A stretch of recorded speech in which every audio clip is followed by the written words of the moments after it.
a little bit more of an update on the Datsun Roadster. So as you guys know, we got the car running, but we don't have the car idling. And so now it's time for our idle valve kit. And we have some more of the parts here.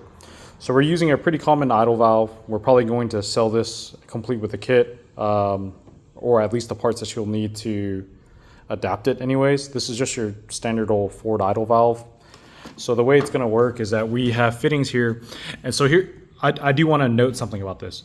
So this is 1/4 BPST. However, the previous owner of this manifold at one point in time used 1/4 inch NPT to block these off. So my particular fittings on my car are 1/4 BPST. Now you can force NPT in here and it will thread, but obviously not recommended on the car if you were to do it that way. However, I do recommend it because BPST fittings are kind of hard to come by. So basically we're going to Y these together.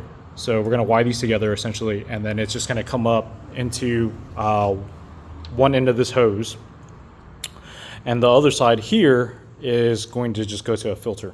Now I have a rudimentary bracket on this thing, and as you can see, there's two wires here. One's power, the other goes to ECU. You'll probably have to add a diode. I'm not 100% sure, but I'm pretty sure we have to add a diode.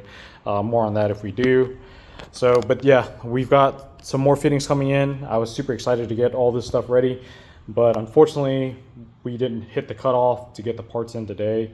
So we're probably looking sometime next week before we can get this all done. So the way this works, though, I do have to mention that in order for these style valves to work, you actually have to have a very, very good vacuum. So what I mean by that is that the way this works is that mechanically you have vacuum coming from this hose and it closes the valve with vacuum. As you power this up, the valve starts to open this way, and then it allows this port to open, and then you have a controlled intake leak, basically, is how idle control works. So just a little bit on that. Now, just like the rest of my car, all this stuff is all temporary. It's just proof of concept type stuff. We're just doing it to make sure that it all works as intended. And, you know, again, once we finalize everything, it'll be a lot prettier, I assure you. It's not going to look like junk forever. But it is my car, so there's a good chance it's going to look like junk. Just kidding. Kidding. But yeah, so that's just our idle valve kit right there, that the way things are going to be working out.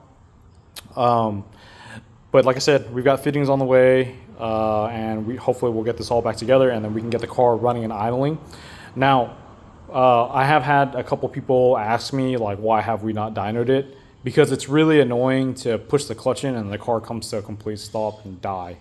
So that's actually why we have not done it thus far, but that's kind of where we're at. A couple fixes here and there, and then we should be ready to go.